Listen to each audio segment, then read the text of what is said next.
Welcome to Weekdays Live. This is CJ Holmes, your host and founder of Homeowners for Justice. Thank you for joining us today. And it's truly been a really busy morning. Every morning just seems to get more and more busy. We've got some wonderful breaking news from John O'Brien, our favorite recorder in the country. And we're going to really be looking at what he's been doing. Oh boy, has he been busy. It is super exciting. But in the meantime, we need to just really quickly keep up to date every day about the overreach in our system and our society. We need to fight back against that. I'll share you a personal experience of what happened to me yesterday while I was prepping for this show for today and what we can expect in the future. Because as we see it coming, then we're forewarned, forearmed. And then definitely we're going to give you some updates about quantitative easing, our foreclosure status, what is going on, and O'Brien and how he's fighting back and how we can copy and use what he's doing in our own cities. At least it's more leverage. These are serious things that his city is doing. And maybe we can get our cities, our counties to follow suit. As we keep talking to our elected officials about it, it's more likely to happen. It's planting seeds, talking about it, getting on, writing letters to the editor, sending little email alerts. I'll show you my example for today. It does work on some things really well. They do hear what we say. I swear they do. It's just not urgent enough, not big enough, not enough people to really take hold on the foreclosure crisis the way we want. Nevertheless, before we move forward, I want to real quick update Friday. It's tomorrow. I'm getting people calling me and saying they want to update, and that's fabulous. And remember I talked about the 3-minute video? I haven't gotten any videos, but one of my contacts has actually set up a foreclosure fraud site on YouTube. So I'm going to update us all about that tomorrow, how you can send those videos. He'll take the burden of uploading them. That's really fabulous. I thank you so much because I'm pretty well pushed to the max, as you understand. And the idea is that we would have a YouTube channel which videos from anyone all over the world basically, but mostly the country, the United States, any state, any county, any city, what is happening to you. Keep it short. A foreclosure fiasco. I've already gotten some videos I will be forwarding for upload about here's how they kicked us out of our house. Here's, because people are taping these now, and it is very important that we constantly use these smartphones for our protection. It's a double-edged sword, by the way, those smartphones, because they always know where you are. So Big Brother can be watching. We're going to talk about that real quick today, but nevertheless, they can be very, very useful tools. So please, if you have anything to share, email me. Let's get you on the show tomorrow for Update Fridays. And then again, before we continue, I want to make a quick announcement. Monday, and the update from last night, I went to the radio show up in Willits, and it was an interesting show. An hour is just such a short time. And you know how we run long sometimes, and we can get away with it because we're just on the internet. But, when you're on the radio, you're stuck. It's like to the second. And there were several people sharing. The Dan Hamburg supervisor was sharing on the radio, and then Agnes from Occupy, I believe it's Occupy that she's with. Anyway, I know Agnes, and she's always there and such a proponent for both stopping foreclosures, keeping people in their homes, and public banking. We're looking for alternatives to public banking. And one of the best, there were several things that came out of that. The host of the show, we made a good connection. So he wants to keep in touch, and that's fabulous because we need more time to dedicate to how does the money work? Why would we do a public bank? What are some of the pros and cons? How about this money creation thing? What is that about? And so I'm looking forward to having those conversations more with Paul on future shows. And then the other thing that was really exciting to me, Dan shared that for the first time in Mendocino County history, a lot of people showed up to attend the Treasury hearings. This is where they have a meeting. It's open to the public, but usually nobody ever goes. And this is how the county is investing their funds, pension funds and other reserve funds that they have while they're waiting to use them. And so they had 50 or 60 people show up at the meeting. I just about jumped up and down. This is what we need to do. We need to start going to these open meetings, taking that interest, taking that effort, going there and saying, wait a minute, you're investing in Wells Fargo? Wait a minute, you have your accounts set in this bank? And wait a minute, have you ever heard about the next bail-in that's coming in and we're going to lose all our funds? So these are extra leverages that we can use. And one thing Dan said, so pay real close attention. The most important thing to the supervisors in the county is not really the return on their investments, it's the safety. Safety, safety, safety first. And therefore we must land on that with all 4 feet and claws, because you and I both know, if you've been watching me at all, that, and you can go back and look at these past shows, that the accounts in the mega banks are not safe. They're not safe. So let's really hit on that. These are the weaknesses in the programs of what our county and our monies are doing that we can really use for leverage to get change that we're looking for. And if they can't keep it in a big mega bank, where are they going to keep it? Oh, I got an idea. Let's just set up a public bank. There's a concept run by the county, full transparency. What a concept. Oh, and by the way, when we do that, you won't have to pay the interest to Goldman Sachs for capital appreciation bonds or certificates of participation, or he called them tax revenue, what's the A stand for? I forgot. Anyway, these are notes. This is basically factoring. They run out of money at the end of the year, so they have to go out and borrow against future revenues. That's what companies do when they're short of capital working funds. They will factor. They will take their receivables. They will go to the bank. It used to be, I don't know if they can factor anymore or not, but it used to be they could take these receivables and go to the bank and borrow against them. You pay for it, but at least they would have working capital. And that's what the counties are having to do. And they were spending $9 million on some of these kinds of things, just on one of these kinds of, that's interest payments. So truly, public banking, that kind of thing is really, really beneficial. We'll focus more on that. Sorry, I got sidetracked. So these are the announcements. Monday in San Francisco, we say no way. They're meeting at the Federal Building at 450 Golden Gate Avenue. Join them. If you're in the area, even if you're in Marin County, across the bay, join them. The more people that show up, the better. 523, that's next week, action in LA. They're telling me, we're putting the details out right now. We'll keep you updated. So I just want you to mark the date. It's Occupy Fights Foreclosures. Details are coming. And don't forget Monsanto. March Against Monsanto. This is around the world. And here, by the way, is the Monsanto, March Against Monsanto website. So it'll be linked on the comments. And you can go, notice, anywhere, and you can read it in any language, the major languages. We need to march against Monsanto. I'll show you what's coming. This is a future intrusion. So these things are all very important. Food, shelter, and freedom. Get the police off our backs and stop that overreach. So without further ado, let's jump into what I just found yesterday. So here's another article. Shootings by the Philadelphia police, they soar as violent crime plummets. What is wrong with this picture?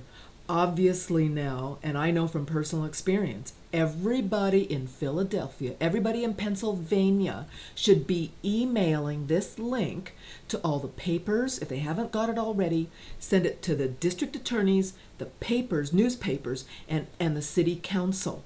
Make sure the local people see these links. And I'll explain why on this next link. Here's a video. California police break into private residence and tase the person filming. And what's fascinating about this, I'm just looking at these links, I'm just trying to say, okay, what's going on? What are we going to share? And then I notice where the city of Katati. Katati is just down the street from where I live. And I'm going, what? What is going on? And I immediately, after watching this video, you can watch it yourself. I won't take the time on it now. I really wanted to focus on O'Brien because that was breaking news this morning. But nevertheless, please watch it because it is outrageous. I was horrified. They literally kick down the guy's door and taser the woman while they're just standing there, and they have no guns, they have no weapons, their hands are up. It is complete overreach. So this is what I did. As soon as I saw it, I thought, okay, now this has got to stop. This is in my backyard. And so what I did, and this is why I recommend we always do this. In fact, I will now myself, like on this Philadelphia one, I will take it on myself as Homeowners for Justice to send it to the Philadelphia City Council, send it to the DA. As you know, finding these emails sometimes are more difficult. I mean, you have to stop, you have to Google it, you have to find it. I had to do that in Sonoma County, so what difference does it really make? It's worth the 5 minutes. So I quick put that link into an email, and the first thing I sent it to was the DA. Actually, I had to go to the DA's website. They didn't have an email, so I just copied the link, copied and pasted this link into the little web email response that I sent to the DA. And then I thought, City Council needs to see this. This is outrageous. And so I found the City Council, sent it to them. And then I thought, hey, the paper. So guess what we saw in the paper this morning? They had an article and an interview, and they talked with these people. They found out who it was. I didn't even know who these people were, anything about it. But now we have a nice article in the paper talking about it, and the pressure is on. The pressure is on the police chief. I told the DA I wanted a separate investigation of this. We are not living in a police state, and this is absolutely outrageous, and I won't stand for it. And this is what we have to tell our authorities. You actually work for me, okay? The authorities work for you. They work for us. And so don't start breaking into our houses without warrants, without probable cause. This is insane. This is wrong. And we need to just say, we're watching you, and you're not doing it on my watch. So I was excited to see the response from the paper. They picked this up in a heartbeat. And so I emailed them probably 1 or 2 in the afternoon. I am positive they had not seen it. And so that is one of the things we've got. We're on to breaking news. We're looking every day, every minute, what's happening. Let's blast that out. Get it to the right people. Start creating the correct ruckus against these people that are just completely overreaching. And then, of course, we have to talk about the AP, the Associated Press, and there's comments in the article, there's justification, support for the fact of the matter is the Associated Press has basically been a mouthpiece for the current administration. And so then they put these people in power. They never question them. They don't hammer them back and say, what are you doing? And you're overreaching, and ask the tough questions. And so then when they start getting, the wrath of the police power on them, then they're screaming. And again, it's like, well, what did you expect? And we need to make sure that our family, friends, neighbors, our media in our local areas understand that if you're not going to stand up to these people, then they're going to come after you. And that is the point. If we don't stand up, they're coming after us. We're seeing them coming after us. So let's make sure everyone that we know stands up. I just wanted to put this link into the comment section. I'm not going to play anything by Glenn Beck. The fact is, it's a fabulous program. He exposes the Federal Reserve. He makes it simple to understand. He has guest speakers. It's really great. It's about a half an hour long, 40 minutes. The fact is, I just found out yesterday when this link was sent to me that when he exposed the power of the Fed, Fox fired him. So a lot of people like to think that Fox is alternative. They're fair and balanced. That's what they say. The fact of the matter is, they're in control too. All the media is self-censoring in some way, shape, or form. And we need to make sure that everybody that watches Fox understands that everybody that watches MSNBC understands that. It doesn't matter which mainstream media, they're all self-censoring. They're all picking their teams, and they're all being used in the master plan of distraction to distract you and me and get us squabbling over stuff that doesn't matter. Now, this really matters. The Fed Reserve, how it works, what it's doing, what the master plan is, and how it's already decimated the planet. That is good news. So watch it, share it with your friends. The fact is, the people stepping up, alternative news, we've got to really push this, because this is where at least we can find some truth in our own country. Okay, so future expectations. We've talked about the overreach, future expectations. What are these weird signs being installed in Las Vegas? And the issue is nobody knows. So if you find out what are these signs, here's a picture. Even the people installing them didn't know. They've got, looks like wireless. And so everybody's wondering, okay, is this another Big Brother thing? Are they putting this in on all the streets? Why Las Vegas? We have no idea. So let's find out. Anything that you find out, please share. We'll be happy to share it on the show. And with InfoWars, because that's where that link came from. This is the point. As people share with each other, we connect, and then we know what's really going on. And so, of course, Google knows when you're home, and this is something that we can expect. These little cell phones, they're double-edged swords. I can hardly do anything without them. I use it for everything. I'm sure you do too. And the problem is, it's going to know where you are and what you're doing, and now they're going to have new apps that'll just remind you to, pick up the milk on the way home, and it'll tell you, because it knows, it's following you as a little GPS, and they track all that stuff. So it's something we have to face. How we're going to deal with it, I'm not real sure. I know that we're probably going to continue to use the phones. I mean, I probably will. Nevertheless, there you go. And we need to make sure that as they try to add apps, spying things, I mean, we need to try to keep the intrusion into our lives at the minimum, and make sure as best we can that they can't just collect data without warrants. They're just skipping warrants. We've already talked about that yesterday. Who cares? They're just collecting all the emails. They're going after the AP. Who needs a warrant? They just take that stuff. And that is complete overreach. And what we can expect, more problems on the food front. And this is why Monsanto March is really, really important, because this is food. These are patented foods. Now they've got the next disaster, I do believe, and this is seeds that emit pesticides.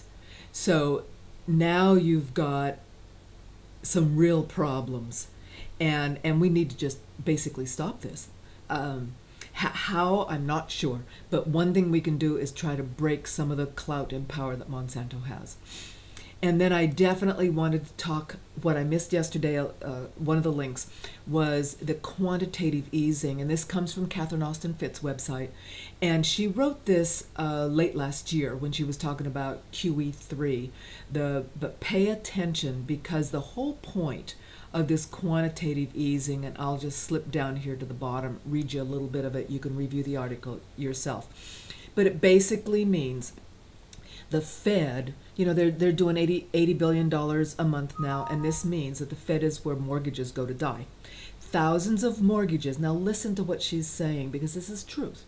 Thousands of mortgages on homes that don't exist, or on homes that have more than one first. Remember, they sold the same first loan, they sold to multiple mortgage-backed securities, and they insured all of them. So when the person defaults, 6 loans get paid off.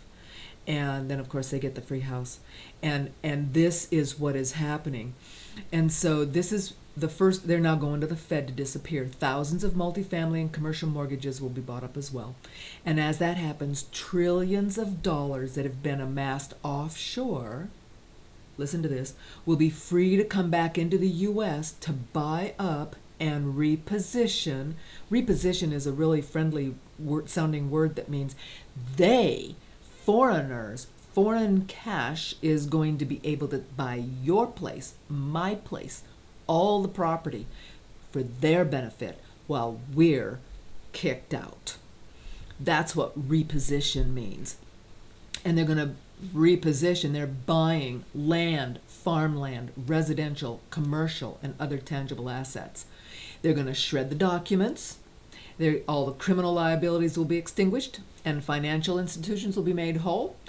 And then those funds can return to buy our property without fear of seizure. And what that means is, and what we're working so hard, just think about it, when you've built the house on fraud and we pull the fraud foundation away and say that doesn't count, what happens to the house? It falls down. And the end result is, when the foreclosure has been based on fraud and then it's been resold and resold and resold, that is just possession of stolen property. And when we pull the fraud foundation out, the original owner, legally, according to the laws in our country, owns that house. And so all those other buyers, potential buyers, the last owner is on the hook and will have to go back to the bank to sue for recourse when he loses the house, even though he bought it and has been paying a mortgage on it. And so what they're trying to do is just shred all that and extinguish all those criminal liabilities, and then foreign capital can come in and own this country. So QE3 proves beyond any shadow of a doubt that the extent of the fraud was as bad as she said it was. $80 billion a month. Yes. You can count up the bailouts, and QE 1, 2, and 3, the numbers speak for themselves. Every last one of them is a bailout of the fraud. The fraud was indeed many trillions of dollars. It was intentional, and it was a plan. And that's why we're fighting so hard, because we now know, we know this was the plan. It's a plan to steal our homes and make us slaves and serfs on property so that we're not homeowners anymore. And so, of course, the $64,000 question for those whose house is underwater or whose mortgage is in default is whether you still owe anything. And certainly you do as a legal matter, but if the bank has been paid, then, and many times in some cases, why not you? So she's saying, let's watch to see how much principal reduction they pass through from the government to the homeowner. And as we know, not near enough. And this is what I also wanted to make a quick point about. The way the Fed has engineered, this is what she calls a slow burn, is to continually offset the monetary inflation. As they do $80 billion a month, they just create this out of thin air. So this is monetary inflation, but we don't see inflation in our prices. Well, we do in our food, but commodity prices are declining. Have you noticed? And she says the way you offset that is with labor deflation. That's why we have 23% unemployment or underemployment, both when you combine them. And it's worth contemplating how much labor deflation will be required to offset QE3 and how sufficient additional labor deflation might be engineered. Ben Bernanke was quite clever to tie QE3 to unemployment. The problem has become the solution, which is the basis for QE to infinity. There is no stopping them. And this is a really well-written article. I encourage you to read it, share it, understand it, because it is the basis for why Main Street is getting crushed. Wall Street and the stocks are just booming because of all this extra money that the Fed is putting into circulation, and it starts with the banks. And that's the problem. It doesn't come to Main Street first and flow to the banks. It starts at the banks and nothing comes down. It's blocked. So another quick update on foreclosures. We talked a while back about this elderly man who was falsely foreclosed. He was wrongfully foreclosed. Wells Fargo made a mistake on the taxes It was his neighbor's tax. They doubled his mortgage payments. They put him in loan default. He couldn't pay. And then, of course, he actually died in court, as you'll note right here, at the very end, with his home being sold by the bank and resold by the purchaser within months for nearly twice what he paid. Now living in a boarding house, he was still fighting for what he and many Americans believe is their right by going to court. Wells Fargo, with its virtually unlimited resources, filed a series of procedural motions in its defense, needlessly forcing him, he was very sick, to appear in court. He valiantly continued to fight the best he could until his body gave up. On December 19, 2012, as he was sitting in the back of the courtroom, at about the same time the bank was saying that its actions didn't matter, Larry collapsed, and within minutes he died. Wells Fargo and its agents should be held accountable for their negligent, wrongful, and malicious actions. He was a retired Navy vet on disability. He suffered from a blood disorder and would not have been in court were it not for Wells Fargo's insistence that he appear. I mean, they're mean. This is not only wrongful but mean. He died within minutes of collapsing.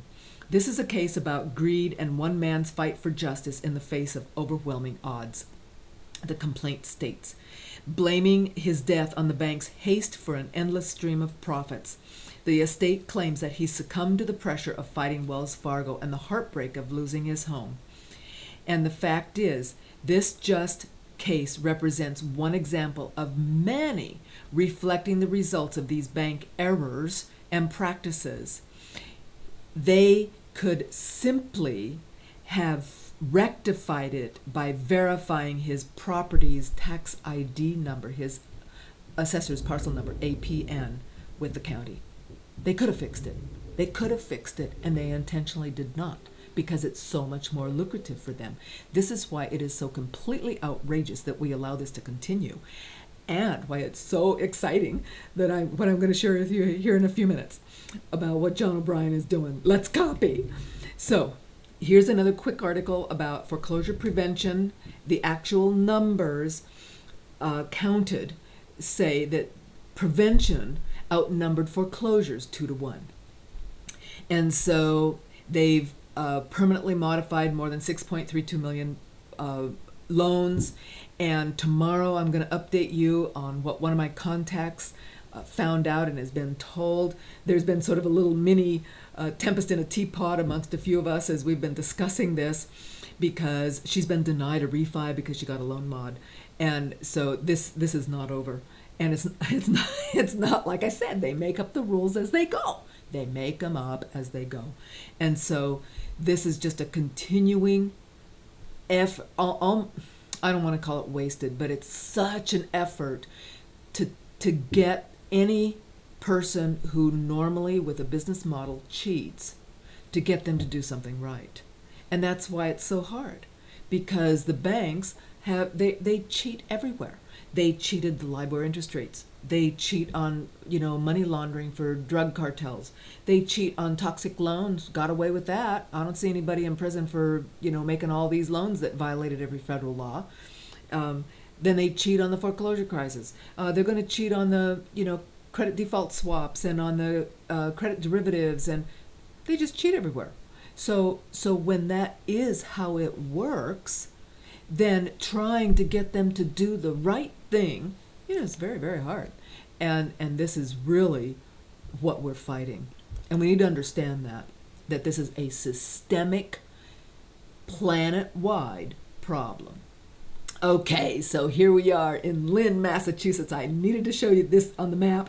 This is Lynn. This is the home of John O'Brien. And see, here's the county line.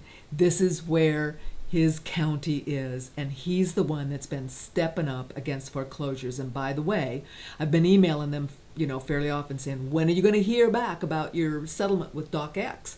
Because remember, John O'Brien, they filed a 1.2, I believe, $1 million damage against the DocX settlement. Lorraine Brown, I think her name was, that got, with DocX, that got convicted for at least 1 million documents, forged foreclosure documents. And so she took the fall for LPS, Lender Processing Services, who is still just gangbusters making money. I mean, they should throw every attorney every one of those people in prison because they're all just fraud sources. But nevertheless, I was told May 21st, and so that will be next Tuesday, they hope to get some kind of written settlement or understanding, some opinion, so they know where they stand. This has been like a month later. Okay, here's John. I got this link this morning. This is John O'Brien. You see his back right here. This is the city council of Lynn City, where he is. Let's listen. Thank you very much, Mr. President. I'll be brief. We all know my stand on this issue, and I think it's a historic and courageous thing that this city council did 2 weeks ago. But I did want to take a couple of moments just to highlight a couple of the issues in the mayor's veto. First of all, the requirement that she's claiming is the province of state and federal government and not the Lynn City Council is nonsense. And let me tell you why. When another arm of government fails to act responsibly and timely to solve an issue that affects the great city of Lynn, then it's beholden upon this city council to step up to the plate as you did and set the tone and make the corrections. And quite frankly, it's also the mayor's obligation to do that, but sadly she didn't. Second issue about creating a class of tenants that are not recognized. Had the banks not used fraudulent documents to take people's homes away from them, there would be no need to have a separate class of tenants. They created that. Her issue on number 3 about the loan agreement and the mortgage being legal binding documents, she's absolutely correct. They are. They are if the documents that are recorded in the Essex Registry of Deeds associated with those mortgages were the real thing. They're not. They're fraudulent. And any attorney will tell you, when that happens, as far as I'm concerned, the whole ball of wax is out the window. And that is why the banks have put such enormous pressure, not only on the city council, but on the mayor to veto this. Because they know that you people have passed the toughest ordinance in the United States of America. We're going to talk about that in a minute. The buck stops at my desk because I will not record their fraudulent foreclosure documents. I will not record them unless I receive a certificate of compliance. So to put it where I come from, and I grew up in West Lynn, the bank's arguments and the mayor's arguments and her veto to me are nothing but happy husband-in-law. And I mean that from my heart because I've been fighting this issue, as many in this room have been fighting it for 3 years. And I want to close on this. I was deeply, deeply disappointed when I read the letter in the Lynn item that was signed by Eastern Bank and 5 other banks. The old Eastern Bank I knew would have never written that letter. Let me give you a couple of facts that I think you have to be aware of. Eastern Bank, since 2008 through today, have only, and believe me, I'd say that because I want you to understand Bank of America has thousands upon thousands of foreclosures. They had 18. 18 in that period of time. Community Credit Union, who signed the letter, had 5. The Equitable Cooperative Bank had 1. And the Saugus Bank had 4 since 2008. You know what startled me the most? Lowell Bank, who signed a letter to the editor asking the mayor and applauding her for vetoing it, hasn't had 1 foreclosure in the city of Lynn. Now that speaks volumes to me, because obviously Eastern Bank picked up the phone for whatever reason and put pressure on these other banks to sign. But I'm going to tell you something. I went back to my office after reading that letter to the editor and I said, why in God's name did they do this? Why would they be opposed to sitting across the table and mediating with homeowners or making banks put up money to maintain buildings? And I said, well, maybe it has something to do with the fact that 2.5 years ago, I exposed a little scheme that they were involved in. When you pay your mortgage off, you receive a discharge of mortgage, and you send it to the Essex Registry of Deeds for $75, and we record it, and we send you back a free copy.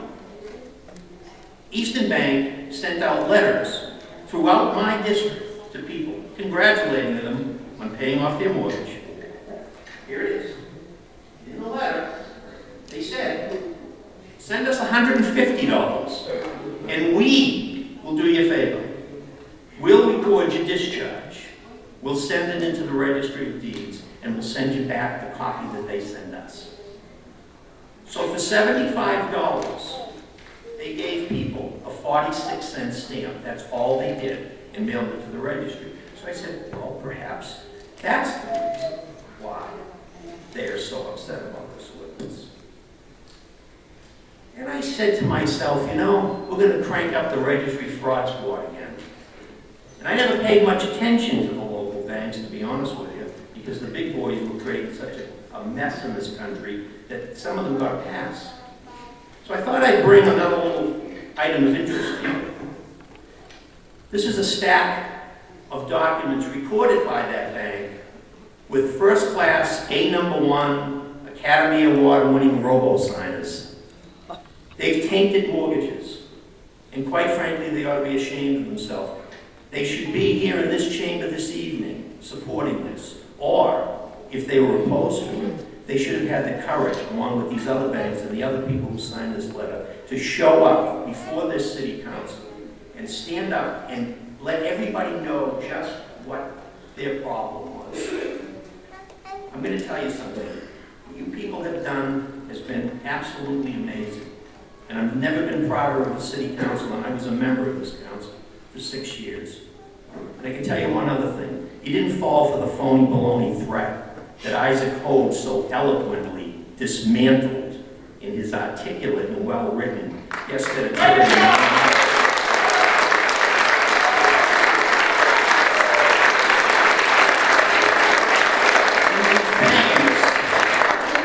Said, if you pass this, it's going to restrict our ability to lend money in the city of Lynn. That's called redlining. Isaac was right. And they know that, and they know better than that. I'm going to leave you tonight with what E.B. White once said, the great journalist. He said, hang on to your hat and hold on to your hope and wind the clock back, for tomorrow is another day. And all these good people are asking for is another day so that they can save their homes, they can save their neighborhoods from abandoned buildings. I need another day so I can continue to fight and maintain the integrity of the land recordation system in this, not only in this county, but across this country. Simply put, the mayor caved.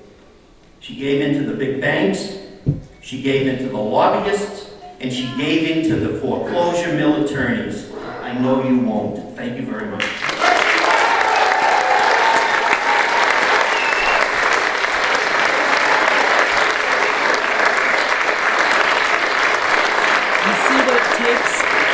This is what it takes. Look at the people there. They're supporting him. It's boots on the ground. Boots on the ground. And every time anyone says to me, somebody said that to me last night. I can't remember who or what. But they made some comment about, oh, well, you know, the city council would never do that, or the supervisors would never do that. And I'm saying, now look, if you went in by yourself and said blah, blah, blah, they probably wouldn't. But if you took 20 people with you, probably it would make a difference. If you had 100 people, it would probably make more of a difference. If you had 1,000 people, it's a done deal. In our local areas, the community feedback is so missing. We have, and if you're like me, you grew up, you never did even really think of going to the city council meetings. We need to change our thoughts. We need to start put that on the schedule, stick it on the calendar. It'll automatically remind you, show up, pay attention, let's start participating. Because this participation, this is what is going to make that city council do the right thing. Now, did you catch what he said? I took some notes. He said, and I've heard this, I'm going to call it now an excuse. We can't do anything, says the district attorney, the state attorney general, because federal law has filled that gap. There's no place for us to wiggle in. We can't do anything because other rules apply. And of course, those agencies, those entities like the Department of Justice, they're failing. They're not following the law. And so what O'Brien answered back, he said, when one branch of government fails, another must step up. We've got to use that as our response. Oh, I can't do anything. It's supposed to be the AG. Hey, look, until the AG starts doing something, you're the district attorney in this county and you're the city council. You're the supervisors. You need to step up. That's what we need to start insisting on. He also talked about the fact that their house of cards is completely built on fraud. And that he said, the buck stops at my desk. I'm not going to cooperate. And that with their fraudulent schemes of recording these fraudulent documents and without a certificate of authenticity, whatever he called it. And we've had different names for it: affidavit of authority, certificate of authenticity. That's fine. That sounds really good. People understand that.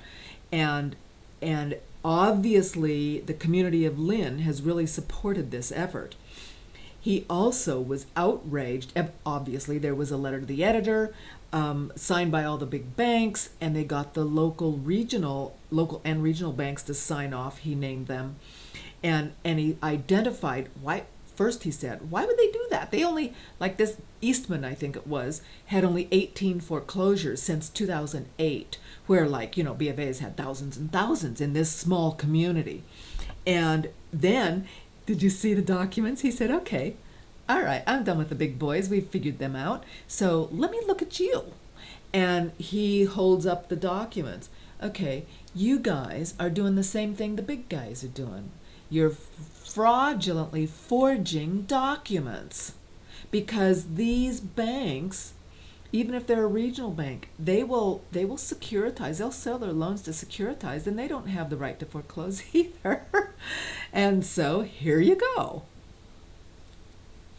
So now he's going after them, and I think more power to him. And let's send this YouTube video. Let's send this with the time. It's basically from 3 minutes and about 20 seconds to 11, just a little bit after 11 minutes. Well worth it. I'd love to. In fact, I probably will. I'm going to send this to every recorder because I think I have all the recorder emails in this state. I'm going to send it to him. I'm definitely going to send it to the Attorney General's office, as you know, and all of those DA attorney emails. I've gotten several emails now from contacts who've sent me their district attorney contact information. So they're going to be on my little, if you will, elected official update list, and boom, here. Notice what's going on. This is the kind of justice that we need in our community. And I loved what he called it. He called it the Registry Fraud Squad. Oh my goodness. Oh, that we would have registry fraud squads around the country. We could call it Recorders Fraud Squad. It's their deed of registry, it's the Registry of Deeds. That's just a different word. It's our recorder's office, same stuff, different name. But I love that. And please understand what a red line threat is. Redlining is illegal, according to federal law. Since when did they ever follow the law? But nevertheless, it is illegal and it can be proven. And these kinds of threats, it is illegal for a lender to redline. What that means is, and where it came from, is that there would be a bunch of property addresses that we're going to loan on. And some person in the lender would look down the list and go, I don't like that area. And so they would pick specific areas and they would redline. They would cross it off with a red pen. No, we're not going to loan there. Not going to loan on those houses. It's like drawing a circle around, well, that's gangland, so we're not going to loan there. It's illegal federally. And so anybody, any lender that actually states, and this guy put it in writing, he should be sued for that. Whoever put it in writing, which actually threatened, saying, well, if you pass this law, that's exactly what they did down in San Bernardino. Those executives from the major banks flew down there and they said, if you do this eminent domain thing, we're not going to make any loans. That's redlining. It is federally illegal. And why they are not being called on it, I think, is because most people, reporters, anybody that isn't in lending really doesn't understand that. That's why I'm taking a few minutes to explain it. And then, evidently, they got to the mayor. So the mayor caved, but the council could still pass it. I believe they did pass it. I'm not sure on that, but let's look at what they've done. And I was really busy this morning. I got it already linked on my homepage. Homeowners for Justice, hofj.org. It's right there on the homepage, and it's called O'Brien's Anti-Foreclosure City Ordinance, and there's the link. So if you want to go follow it with me as we talk about it, that would be fabulous. Here is the Anti-Foreclosure Ordinance.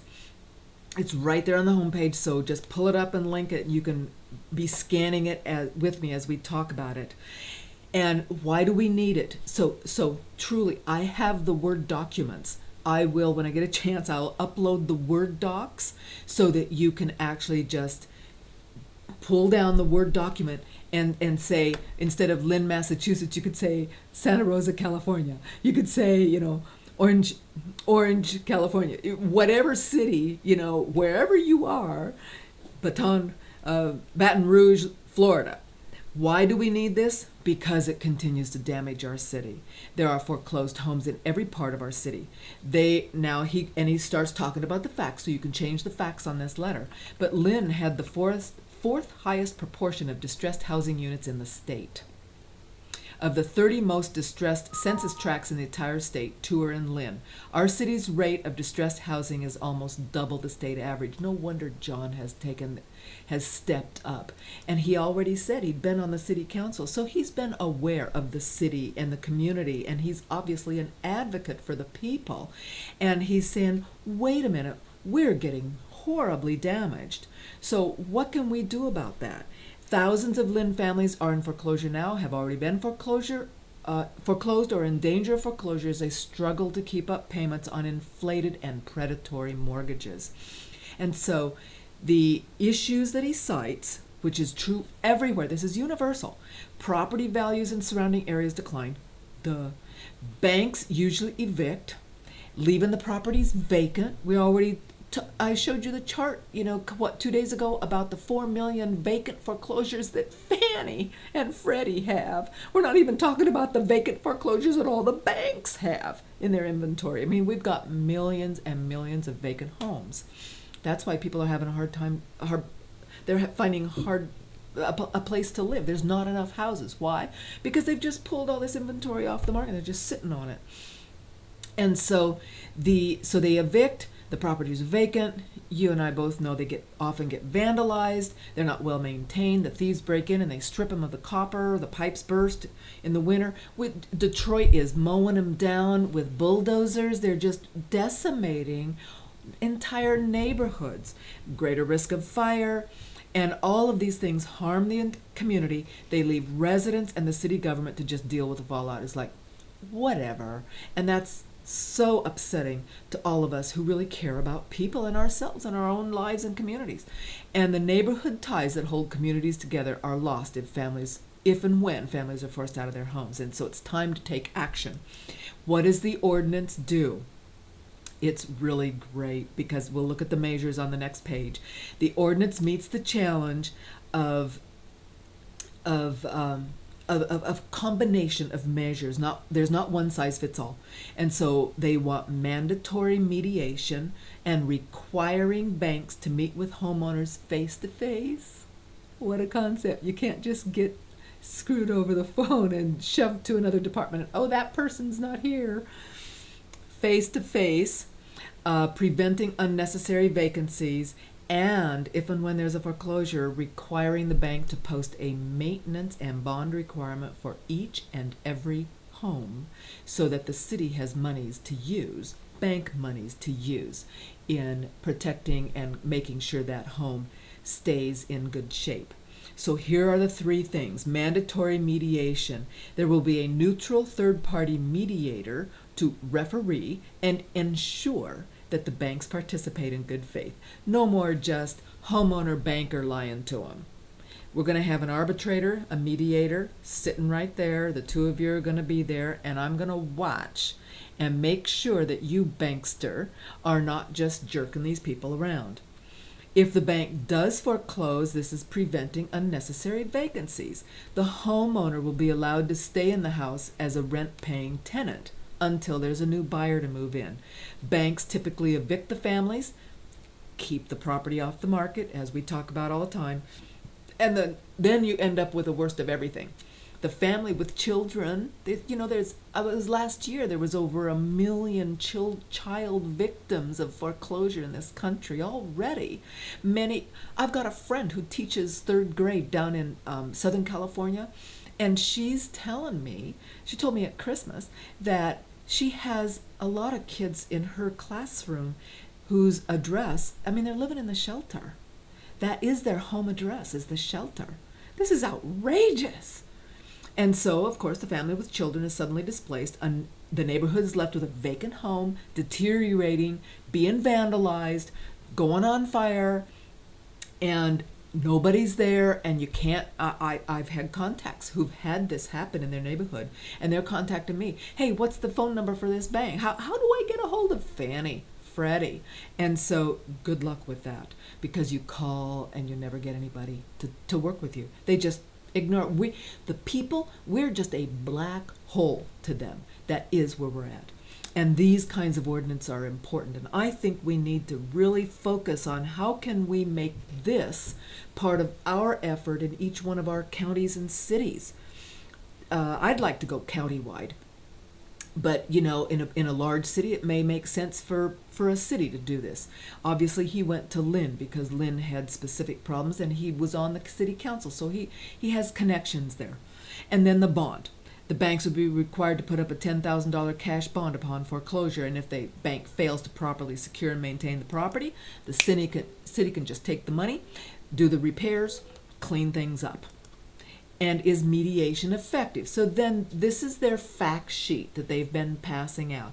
Yes, it's effective, and he cites specific examples in Connecticut, in Philadelphia, and a number of other states and cities have concluded that mediation can help reduce residential foreclosures, and they've established foreclosure mediation programs. And then, why do we need all the measures? They address some of the questions. Why do we need this? Well, I love this sentence. Homeowners and policymakers have seen it time and again. Big banks will do anything to get around the rules designed to hold them accountable. They don't want to be accountable, and it's truly just amazing to see that, because as we grew up, it was always the customer is right. You could trust your corporations to do the right thing. Now you can't. Now they're going to absolutely do the wrong thing and try and get away with it. And it's up to you to force them to do the right thing. So mandatory mediation would force the banks to the table, and that's a start. But as we've seen at countless modification workshops and homeowner events, just getting a bank representative in person is only part of the battle. They need to provide support for homeowners and protection for our community in cases where foreclosures do take place. Right, so you need the mediation, but you also need the bond, and you need to insist that the owner not be booted out, just evicted like that. They need to be allowed to stay there and rent, if that's how it ends up working out. And so, of course, we know O'Brien knows the issues well. He believes all of these points are critical. I trust his judgment. And the policies can make a real difference, but only if you've got a 1, 2, 3. You've got to make a complete program. And does this place an undue burden on local smaller banks? Nah.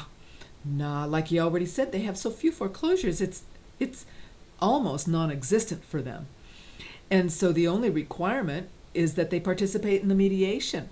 And that would actually benefit them, because then they could probably stave off foreclosure, which would be less costly. And in a local bank, a lot of times their loans are held. They're called portfolio loans. They're not just securitized and then we just make a fee and we don't care what happens. It's some other investor's fault or problem. So if the banks are holding these loans as their portfolio loans, then that is really beneficial, because then then the person, the owner, is already understanding that that's what's coming. And so you get everyone's expectations of how this process is going to work set. And so it's not a big surprise. Everyone knows they're going to be mediating. They know there's going to be a third party neutral mediator there. They know that they're going to be able to discuss things and work things out. And the person facing foreclosure understands they're not going to be just booted out. So it reduces a tremendous amount of stress on the family, which is super important. And so why do we need to prevent unnecessary vacancies? And see, he talks about almost every bank has a policy of evicting foreclosed families after the foreclosure, even if they want to stay. They say, I want to stay and pay rent. And so, of course, as we all know, the first person on the line says, oh, yes, no problem. And then the next day, somebody calls and says, get out. and welcome to the dual tracking and the no single point of contact and just the fiasco intentionally that the banks put the homeowners through as they try to, I'm going to call it, shake them out of their house. It's like the banks have their clutches on the house and they just keep shaking it, trying to get that owner out. Get out, get out, get out, get out, get out. And in the end, they send the sheriff in there to taser him. And this is just wrong. It's wrong, it's cruel, it's unusual, it's mean, and of course we already know it's completely built on fraud. So, and in his case, just like everywhere else, it says, in fact, it's very common for a foreclosed property to remain empty for a long period of time. We're talking years. They are sitting on these properties for years. And just remember, the reason they do this is because it was never their money in the first place. They get paid fees, and they're managing the property. So they get management fees all the time. It's sitting empty. They can bill, the FDIC, the investors. It all comes out of somebody else's pocket, and it's all beneficial to the servicer. And so they do this. That's how they increase their profits. If you don't believe me, look at Ocwen, Greentree. Look at those third-party servicer offshore dragons that are now doing most of the servicing since the mega banks created these wholly owned subsidiaries, sold their servicing and loan modification rights to these dragons who are offshore, so who's going to control them? That's how they make their money. They would rather have them sitting empty because they make gobs of money. It ruins the community, it ruins the family. Who cares? They don't care. And that's why we're fighting back. So homeowners will be allowed to stay in their homes following foreclosure as responsible rent-paying tenants. And of course, if they refuse to pay rent or cause problems or destroy the house, it's just like now a landlord-tenant relationship. They would be evicted. But it doesn't mean that they can remain as tenants forever. If there's a buyer ready to move in, some buyer on the house that would move in. Now, here's the key that I see here. Does that mean that these banks can only sell them to owner-occupants, not hedge funds, as rentals? As there's a buyer ready to move in, that's an owner-occupant buyer. The foreclosed family will have to leave. So I like that. Do you see the hidden intention behind this? This means that we only have families living in our neighborhood, owners. Of course, this is a former owner, and now it's a new owner that's buying the house. I would love to see that. Force all the foreclosures, all the banks, Fannie and Freddie, force them to sell all of these vacant foreclosures to families. Owner-occupant only. Nothing to hedge funds or investors. That's a real good target, and I only just picked up on that as I was reading this right now. Let's do that. Let's demand, because that's a real easy sell. That sounds so good too. The homes need to have owner occupants. You could sell that on, in the news. Let's get Elizabeth Warren to do this. Let's pass a law quick. Can't sell it anymore. And the fact of the matter is, Fannie, Freddie, and HUD, they already have what's called first look programs. That means for a set number of days. Fannie, Freddie, it's about 15 days generally, and then HUD, it's 30 days. And the only offers they take in those first days are from owner-occupants. Now, many of the houses don't qualify for owner-occupant because of the conditions, but let's force them to fund it. Let's say, okay, Fannie, Freddie, and HUD, and the banks, because though they only have first look. Some of the banks have started, Wells or B of A will sometimes do it, but usually they just want to dump them to a cash buyer. We don't care who. And if it's cash, of course, you can't resell it for 60 days. I mean, they make up all this stuff. And if you violate it, you'll go to prison. But nevertheless, we could say all the banks, if you're going to foreclose on a family, then you have to sell it back to a family. And only, period. No investors, only families. And oh, by the way, you get to fund it. You get to give them a loan in whatever condition that property's in. So if they need repair monies, then that bank can loan them the repair monies or have those repairs done and have that homeowner move in. And of course, they can't really securitize that because those loans won't match FHA criteria. And right now, the only ones being securitized are FHA. That's why it's so difficult to get loans on many of these properties. I like these little rules. They've given us rules, let's give them the rules back. I like that. I like the sound of that that I just said. And so this simply gives foreclosed homeowners the same rights that tenants currently have to stay and pay rent after foreclosure, because the tenants do. That was passed by law. Tenants can stay and pay rent, they boot the owners out. It's just so outrageous. These are homeowners who in most cases paid their mortgage for many years. They've already been paying and paying and paying and paying and paying interest and mortgages. And then of course the banks come along, do all this fraud and toxic loans and fraudulent foreclosures, ruin the economy, completely collapse the construction industry, developers. They've ruined them by the hundreds of thousands, if not millions. And so what do you expect when you're going to just ruin the jobs, ruin our economy? And then of course people, lose a job, their hours are cut back, they can't make the payments. You're getting bailed out, the banks are getting bailed out. They won't pass that bailout money on to the homeowners to cut down their principal and make their payments reasonable. And so, of course, the homeowners who've paid many years, and many people have lost hundreds of thousands of dollars in their down payment, they should have some rights. I am just so delighted to learn about this. And so here's the ordinance. So that was the link. And here's the ordinance. It's 16 pages. I've just jumped to these sections because this is where they talk about the specific words of the mandatory mediation before foreclosure, the establishment of a mediation program. The City of Lynn is hereby empowered to establish a mediation program relative to mortgage foreclosures in accordance with this ordinance. Let's copy this. Let's copy this. This ordinance is well written. If there's any little changes that are necessary because of a different state, we'll see that as we read through that. But this, the scope of the mediation program, the confidentiality, the notice that's required, the administration, I love this. They have done all the heavy lifting. We can so thank John for that, can't we? Oh my goodness. We've got some heroes in this country. Let's give them a hand. Elizabeth Warren, John O'Brien. Let's go copy what they're doing, and let's get this for our counties and our cities everywhere in this country. So again, those links are already on the Homeowners for Justice homepage. Let's not forget the public banking conference that's coming up in just a couple of weeks. Somebody said they thought tickets might be sold out. I apologize if they are. I'm not sure. Haven't had a chance to check. And then again, this is the foundation. This is what O'Brien has been finding on his own and focused on his registry fraud squad.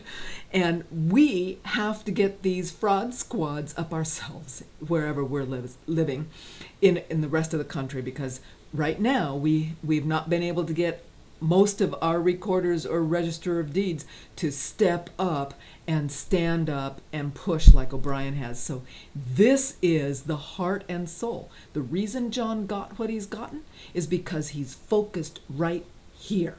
He said, you know something? These are false notarizations. This is forged signatures. And of course, he didn't even go into all these other things that are absolutely make all of these documents fraudulent and forged and fake. They lie. They're just made up stuff that is meaningless, and yet the banks are using it to foreclose. So we need to bring down the house by undermining and pulling out their foundation of fraud. Unravel the sweater, Let's keep unraveling this sweater that they have knitted, and let's see how far and how big of a crash we can create by getting criminal charges on this. Now, see, even O'Brien doesn't have criminal charges yet. I'm not sure what the Massachusetts Attorney General is doing in criminal charges. I'll try to check for tomorrow's update. But he's at least got his city passing an ordinance that will slow down foreclosures and keep people in their homes. So thank you, John. Let's copy what he's doing. And of course, again, what John is doing for us is showing us how to bugger the bankers, the politicians, and the bureaucrats, because this is truly, we need to keep a watch on our homes and land and keep it for the people. Thanks, guys, and we'll talk to you tomorrow. When I was a lass, I was proud of me class, like my father and mother before me. They taught me to fight for my civil rights, But it's always the same old story. the rich reign supreme while the poor can but dream. And the Labour or Liberal or Tory. And I say, bugger the bankers and politicians, bugger the bureaucrats too, bugger the buggers who make up the rules, and if you're one of them, bugger you, and if you're one of them, bugger you.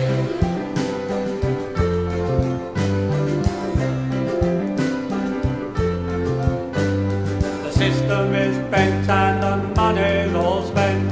We're murdered from every direction. The workers get taxed while the wealthy relax, with nary a moment's reflection. Where there's brass, there's muck.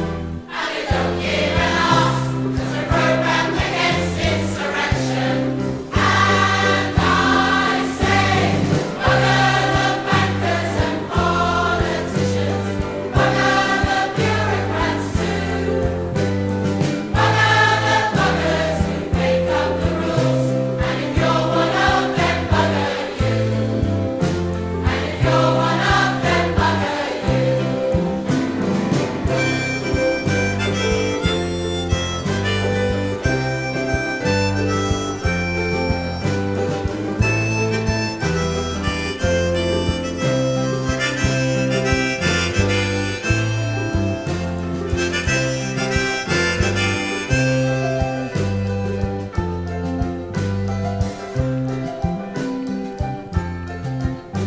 Now all you good people with passion to vent, don't give up the struggle for justice.